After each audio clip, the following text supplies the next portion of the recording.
कैसे मजबूत हुआ है? अरे 7 साल में हर बात का झूठ, नोटबंदी का क्या जुलूस निकला, और 15 लाख किसके खाते में आ गया, और किसके 2 करोड़ की नौकरी मिल गई। हर बात में लोगों को धोखाधड़ी, हर बात में चुस्ती चालाकी मकारी। ये कैसा लोकतंत्र मजबूत हुआ है? ये लोकतंत्र मजबूत नहीं है, लोकतंत्र की धज्जियाँ उड़ी हैं, और ऐसे राज नहीं चलेगा। ये कारपोरेटेड है। जैसे कारपोरेट्स जो इनको डायरेक्शन देता है, बोलता है, वही काम कर रहे हैं। लोगों की तो बात ही नहीं सुनी है। लोकराज में लोगों की बात नहीं सुननी तो कैसे लोकराज मजबूत हो जाएगा?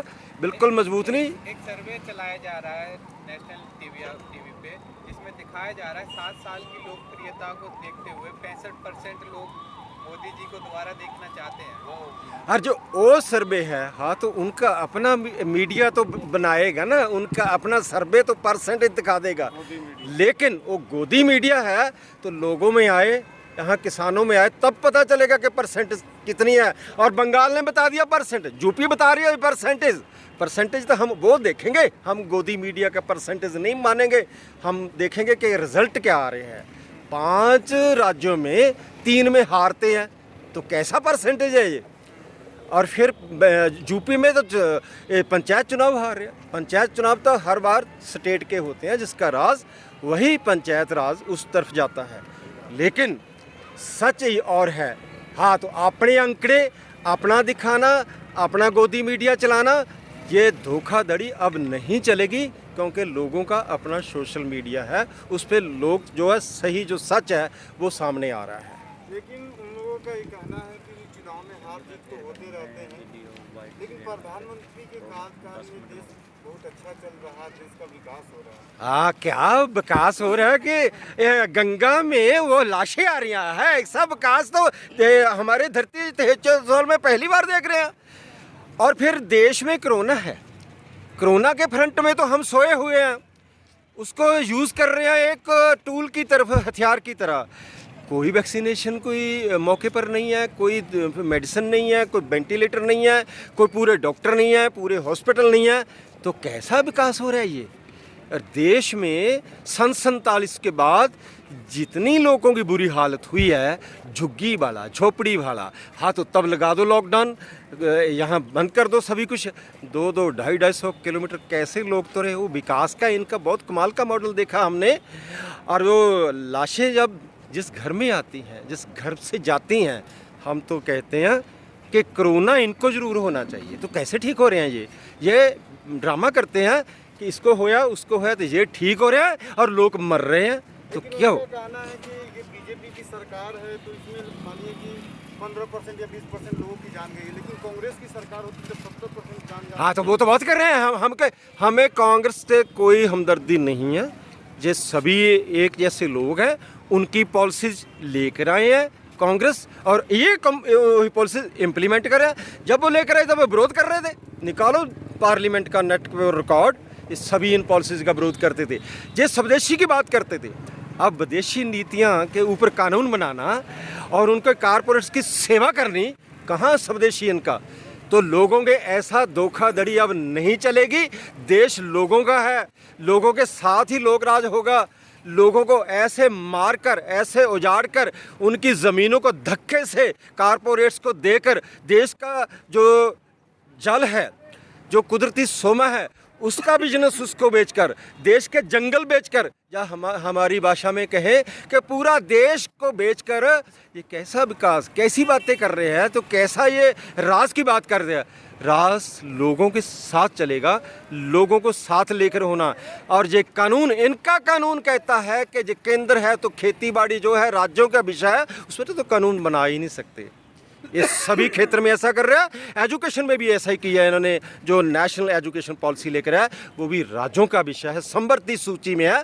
जो वह उस नीति को लेकर आया, तो उसका मतलब है कि एजुकेशन भी बेच दिया है, उसका भी व्यापार करेंगे ये विदेशों से, यहाँ से कारपोरेट से। सर, बीजेपी को तो छोड़िए खैर, लेकिन कुछ ऐसे आज के डेट में मीडिया है, मेन स्ट्रीम मीडिया, वो अभी दिखा रहा है कि दिल्ली हो जाओ सावधान, आ रहा है खालिस्तान। आज भी आपको खालिस्तानी कहा जा रहा है। अरे खालिस्तान बोलना तो हम कहाँ मांगा, कब बोले इस पे? हाँ, इनके जो प्लांटेड किए हुए लोग, इनके साथ तो फैल गया सारा कुछ।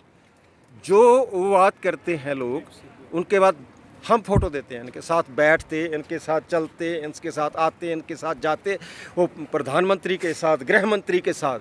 तो इन्हीं के लोग, उनके मुंह में डालो खालिस्तान, तो खालिस्तान की बात ही नहीं। हम तो पहले से विरोध करते हैं कि हमारे देश में दूसरे देश की बनाने की करने की कोई बात नहीं है, हमें नहीं चाहिए और कुछ। हम भारत देश के रहने वाले हैं, जे भारत को बेचने वाले हैं, हम भारत को बचाने वाले लोग हैं। भारत को चलाएगा तो लोग चलाएंगे, लोग बचाएंगे। जे कारपोरेट्स को बेच चुके हैं, इस करके कभी खालिस्तान की बात, कभी दूसरे की बात, कभी तीसरे की बात, कभी जे लोग देशद्रोही हैं, ये देश विरोधी हैं। हम बड़ी जिम्मेवारी से कहते हैं कि देशद्रोही जो है, जो पार्लियामेंट में राज करने वाले लोग हैं, वो देशद्रोह कर रहे हैं। जो पॉलिसीज लाते हैं तो लोगों को तो बताते ही नहीं है। ये भी आप पे आरोप लग रहे हैं, नेशनल मीडिया दिखा रहा था आज कि पाकिस्तान के द्वारा इस आंदोलन को चलाया जा रहा है। जिस तरीके से यहाँ पे कोई भी विरोध करते हैं आप, वो पाकिस्तान की बदौलत हाँ, तो पाकिस्तान महंगाई पाकिस्तान कर रहा है। जो तेल महंगा हो रहा है, जो वस्तुओं खाने पीने के महंगाई कर, वो पाकिस्तान कर रहा है। इस करके पाकिस्तान की बात के भड़काने के लिए ये बातें कर रहे हैं। लेकिन पाकिस्तान के साथ जो प्रॉब्लम है, दिल्ली की, इस्लामाबाद की हो सकती है, हमारे लोगों का, पाकिस्तान के लोगों को, दूसरे तीसरे को, चीन के लोगों से कोई दिक्कत नहीं है।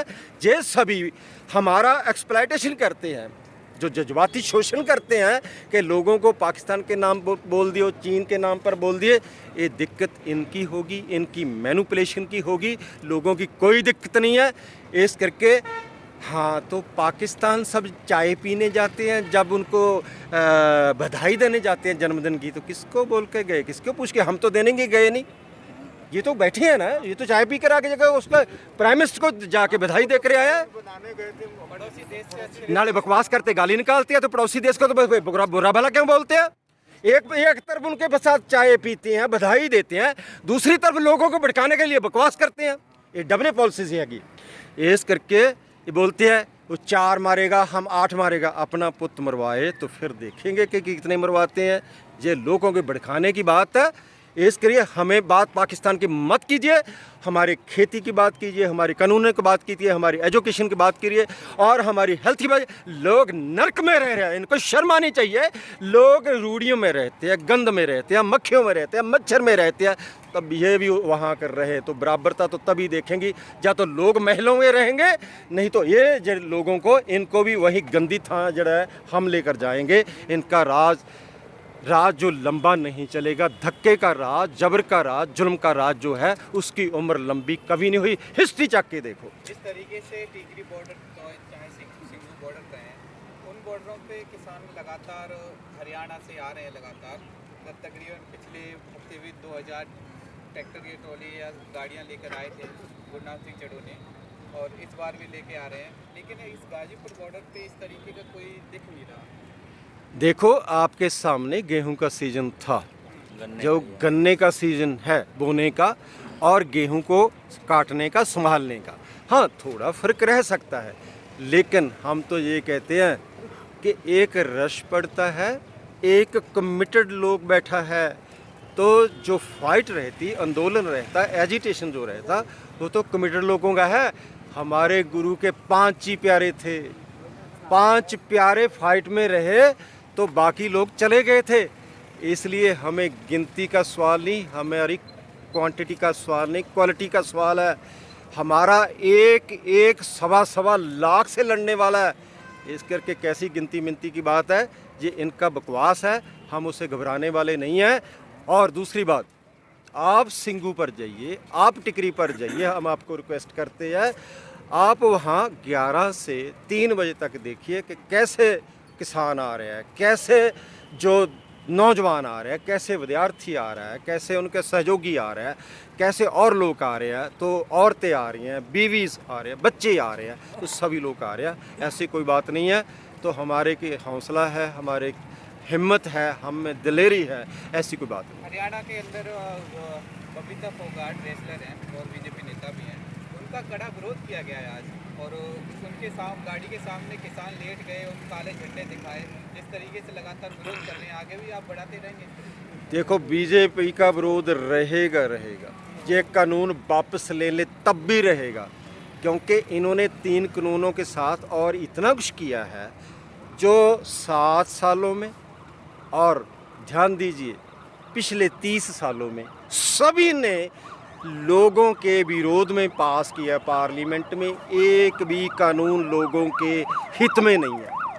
इस करके बीजेपी ने ये कानून लाए तो बीजेपी का विरोध तो नंबर 1 पर रहेगा। हम इसको कम्युनल पार्टी मानते हैं। ये लोगों में नफरत फैलाती है, ये धर्मों को टकराने की कोशिश में रहती है, ये जात पात फैलाती है, ये जहर फैलाती है। इसलिए जो बीजेपी का हमदर्द, जो बीजेपी का लीडर कोई भी हो, उसका विरोध तो करेंगे। जिस तरीके से आप यहाँ इतना बड़ा आंदोलन कर रहे हैं, पूरे देश भर के अंदर किसान आंदोलन चल रहा है, अब यूपी में इलेक्शन भी आ रहा है, 2022 में चुनाव है यूपी के अंदर, तो आपका भी बड़ा प्रभाव पड़ने वाला है यूपी इलेक्शन में। जिस तरीके से बंगाल इलेक्शन में हुआ था, तो क्या क्या करेंगे आप बीजेपी के खिलाफ? हाँ, तो जैसे संयुक्त किसान मोर्चा में फैसला हो चुका है कि जब इनका असेंबली का इलेक्शन आएगा, जब पार्लियामेंट का इलेक्शन आएगा, तब किसान मोर्चा सारी की सारी किसान जथेबंदियां जैसे बंगाल में गई तैसे यूपी में जाएगी और राज्य में भी जाएगी। क्योंकि हम बताने जाएंगे कि सही क्या है, ये कर क्या रहे हैं। हमको किसी के मन की बात नहीं चाहिए, हमारे भी मन लगा हुआ है। हम वो झूठ, वो फ्रॉड जो 7 सालों से सह रहे हैं, अब नहीं सहेंगे। इसलिए जो लोगों के हित में है, वो लोगों के हित की बात हम करेंगे, बताएंगे। जो उनके धक्का है, उनसे जबर है, उनके जुल्म है, उनसे झूठ फरेब किया जा रहा है, वो लोगों को बताएंगे कि इनकी पॉलिसीज़, इनके कानून, इनका जो भी भाषण, जो भी बोलते हैं, सारे के सारा लोक विरोधी है, तो देश विरोधी है।